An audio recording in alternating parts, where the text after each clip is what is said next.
show you my new GT350 today, and I'm going to explain some of the differences between this car here and the other typical Mustangs that are out on the highway cruising up and down the road today.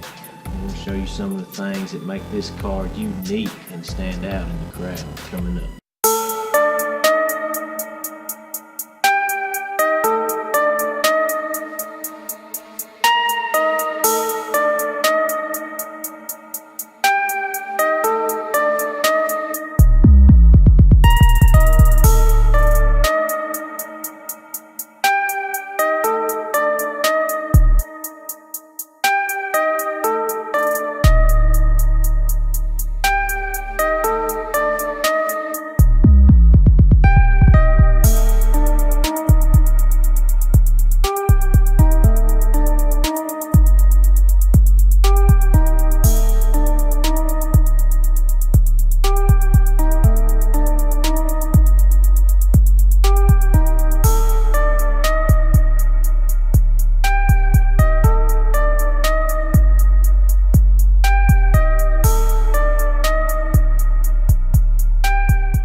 Alright, let's start things off with the front end of this ride.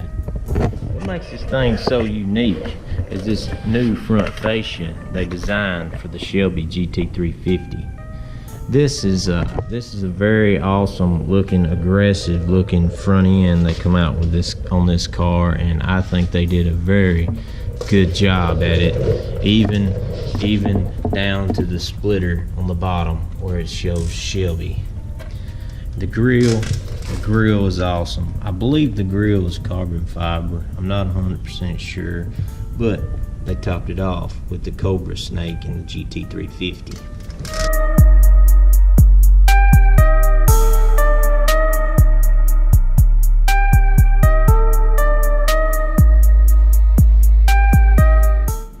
Everything from the A-pillars forward on this GT350 is a lot different than everything from the A-pillar forward on a regular S550 Mustang.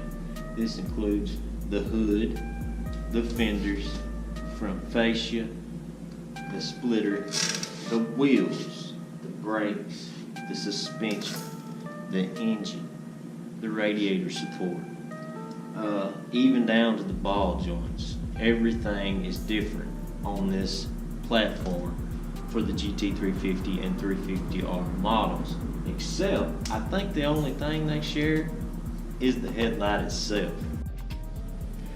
Alright, as you move down here to the bottom of the car, you'll see this aggressive looking side skirt on the GT350 models.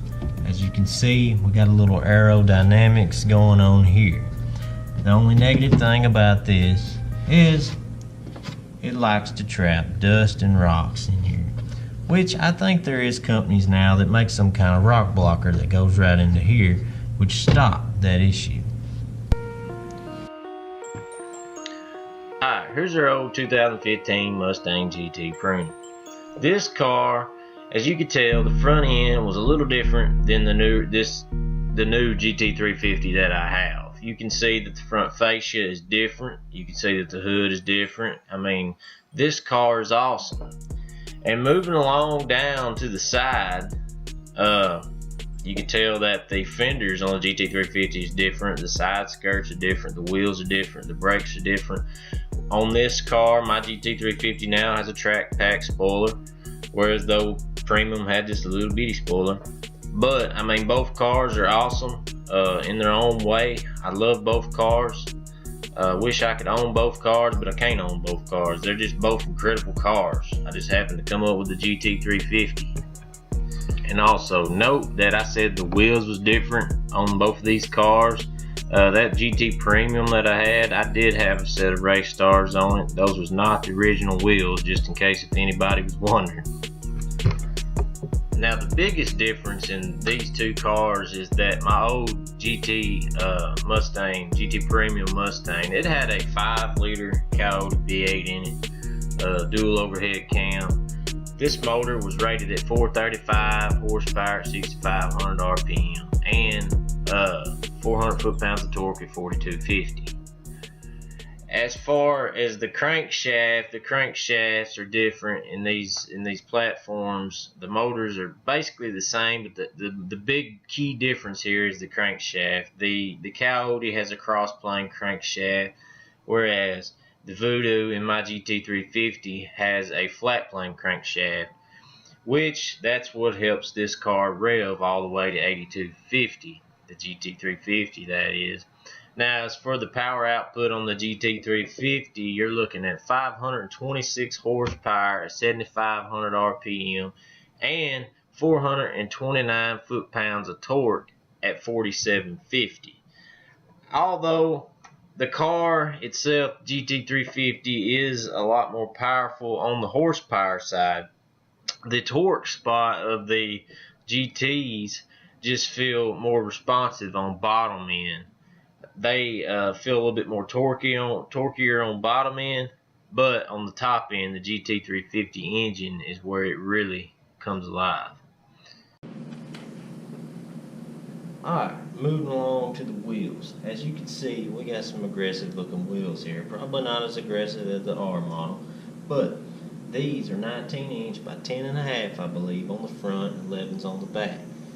Wrapped in Michelin Pilot Super Sports 295 35s in the front and 305 35s in the back, 19 inch. On to the brakes of this beast. As you can tell, this is the front wheel.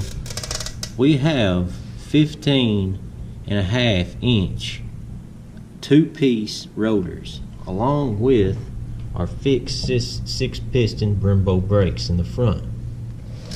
As for the back, I believe these rotors are 14.9 inches with fixed 4-piston Brembos in the back.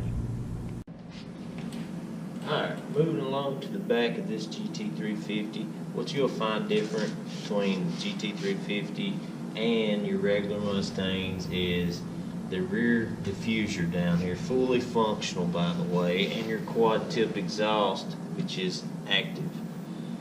And also for the 17 models, which mine is, you'll find standard on these models a track pack spoiler, which on the 16s that was an option, and also the GT350 cover badge. Alright guys, let's take a look at the inside of this unique ride.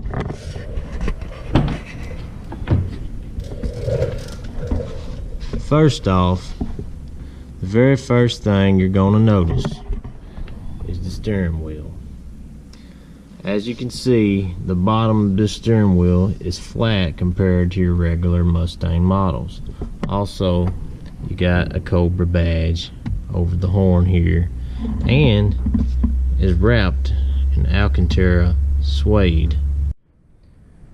As you're getting inside the new GT350, you notice forward performance when you open the door on the rocker pads here, and also what comes standard in these cars is your Recaro bucket seats with GT350 stitched in the headrest and Recaro stitched on the outer bolster. Then you move on into the inside. Looks pretty simple. This car actually come out with an electronics package. I like it. It's got Sync 3, GPS, everything else. And this is the cool part.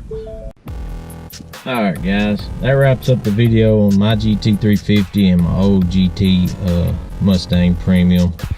If you like that video, if you want to see more content on my GT350, please hit the like and subscribe button, and I'll see y'all later. I'm going to ride.